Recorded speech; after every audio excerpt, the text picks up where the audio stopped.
Hello friends, welcome to GK with GS. और आज के लेक्चर में हम डिस्कस करने वाले हैं जनरल अवेयरनेस के ऐसे क्वेश्चंस के बारे में जो कि एग्जाम के पॉइंट ऑफ व्यू से काफी इंपॉर्टेंट है।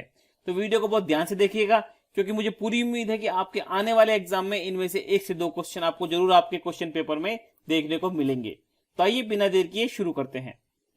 देखिए, इस क्वेश्चन में कह रहा है कि सचिन तेंदुलकर ने दुनिया का पहला दोहरा शतक मध्य प्रदेश में किस स्टेडियम में लगाया था।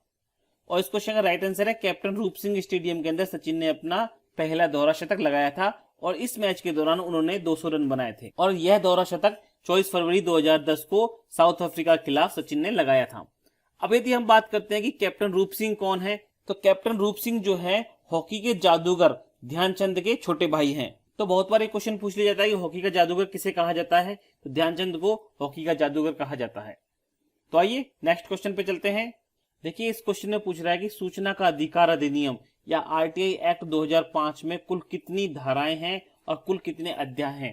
तो इस क्वेश्चन का राइट आंसर है 31 धाराएं हैं और 6 अध्याय हैं।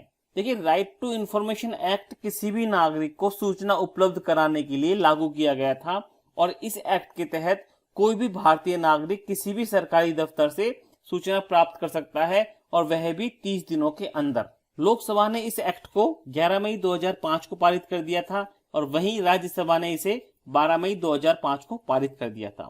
और इस एक्ट के ऊपर 15 जून 2005 को राष्ट्रपति ने हस्ताक्षर कर दिए थे। तो ये काफी इंपॉर्टेंट क्वेश्चन है, कई बार एग्जाम में पूछ लिया जा चुका है क्वेश्चन, तो आप याद रखिएगा इसे।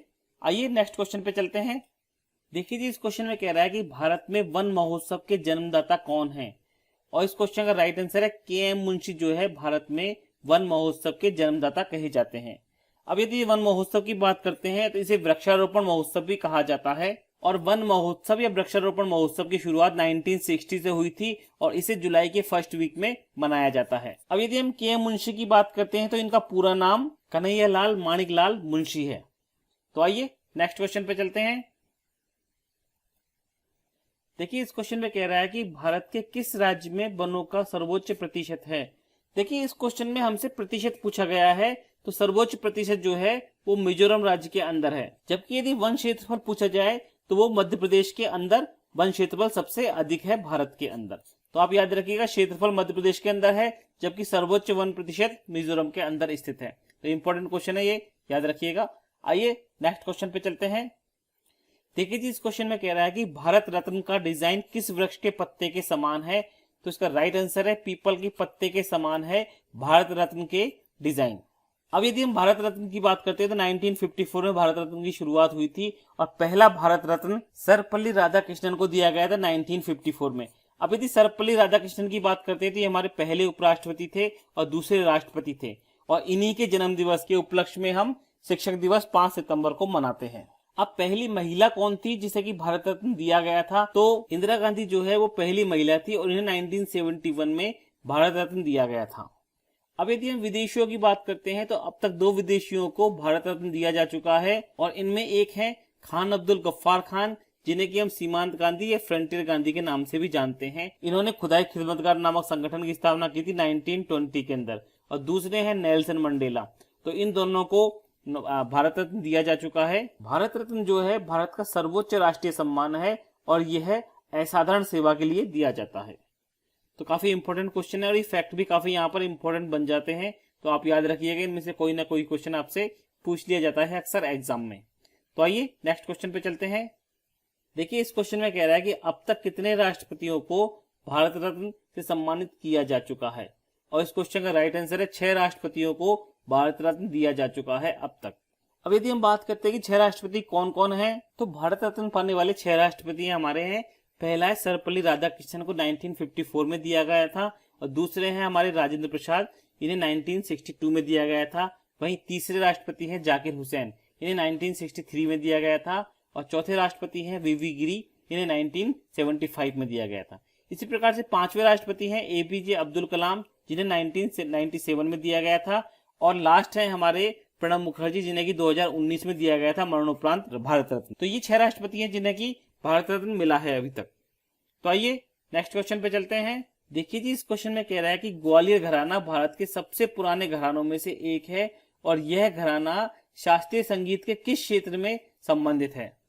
तो इस क्वेश्चन का राइट आंसर है ख्याल से ये घराना संबंधित है। देखिए तानसेन जो है ये ग्वालियर घराने से ही संबंधित थे और इनका मकबरा ग्वालियर के अंदर ही स्थित है। तो याद रखिएगा तानसेन किस घराने से संबंधित थे, तो ग्वालियर घराने से तानसेन संबंधित थे। फ्रेंड्स यह क्वेश्चन 2 बार आरआरबी में पूछा जा चुका है, इसलिए ये इंपॉर्टेंट क्वेश्चन बनता है, तो आप इसे याद रखिएगा। तो आइए नेक्स्ट क्वेश्चन पे चलते हैं। देखिए इस क्वेश्चन में कह रहा है कि वर्गीकरण विज्ञान या टैक्सोनॉमी का जनक किसे कहा जाता है, और इस क्वेश्चन का राइट आंसर है कैरोलस लिनियस को टैक्सोनॉमी का जनक कहा जाता है।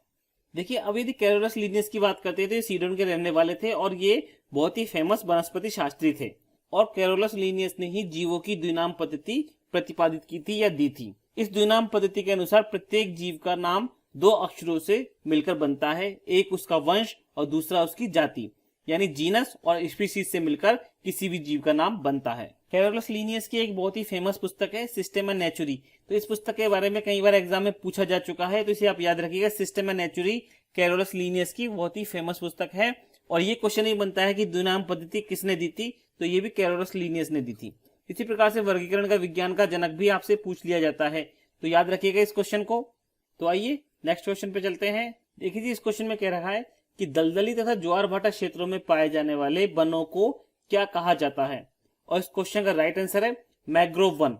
मैंग्रोव वन जो है मुख्य रूप से खारे पानी के अंदर पाए जाते हैं, तो ये इंपॉर्टेंट क्वेश्चन है ये। तो आइए नेक्स्ट क्वेश्चन पे चलते हैं। देखिए जी इस क्वेश्चन में कह रहा है कि भारत में मैंग्रोव वनस्पति का विस्तार सर्वाधिक किस राज्य में पाया जाता है, और इस क्वेश्चन का राइट आंसर है पश्चिमी बंगाल के अंदर सबसे अधिक मैंग्रोव वनस्पति का विस्तार पाया जाता है। अब यदि मैंग्रोव वनस्पति के क्षेत्रफल की बात करते हैं तो पश्चिमी बंगाल के अंदर 2114 वर्ग किलोमीटर क्षेत्र के अंदर ये वन पाए जाते हैं। इसी प्रकार से सेकंड नंबर पर गुजरात आता है, जहां पर 1040 वर्ग किलोमीटर क्षेत्र के अंदर ये वन पाए जाते हैं। तीसरे नंबर पर बात करें तो अंडमान निकोबार के अंदर लगभग 617 वर्ग किलोमीटर के अंदर ये वन पाए जाते हैं। वहीं फोर्थ नंबर पर हमारे आंध्र प्रदेश है, जहां पर 440 किलोमीटर वर्ग के अंदर ये वन पाए जाते हैं। तो ये वेरी वेरी इंपॉर्टेंट क्वेश्चन है, कई बार ये पूछा जा चुका है, तो आप याद रखिएगा इसे। और आइए नेक्स्ट क्वेश्चन पे चलते हैं। देखिए जी इस क्वेश्चन में कह रहा है कि विश्व विख्यात रॉक गार्डन कहां पर स्थित है, और इस क्वेश्चन का राइट आंसर है चंडीगढ़ के अंदर ये रॉक गार्डन स्थित है। अब यदि रॉक गार्डन के निर्माण की बात करते हैं तो नेक चंद ने चंडीगढ़ के रॉक गार्डन का निर्माण करवाया था, तो आप याद रखिएगा इसे। और आइए नेक्स्ट क्वेश्चन पे चलते हैं। देखिए इस क्वेश्चन में कह रहा है कि हसन निजामी और फके मुदब्बिर किसके दरबारी कवि थे, और इस क्वेश्चन का राइट आंसर है कुतुबुद्दीन ऐबक के ये दरबारी कवि थे। अब यदि कुतुबुद्दीन ऐबक की बात करते हैं तो कुतुबुद्दीन ऐबक ने गुलाम वंश की स्थापना की थी, और 1206 के अंदर इसने गुलाम वंश की स्थापना की थी।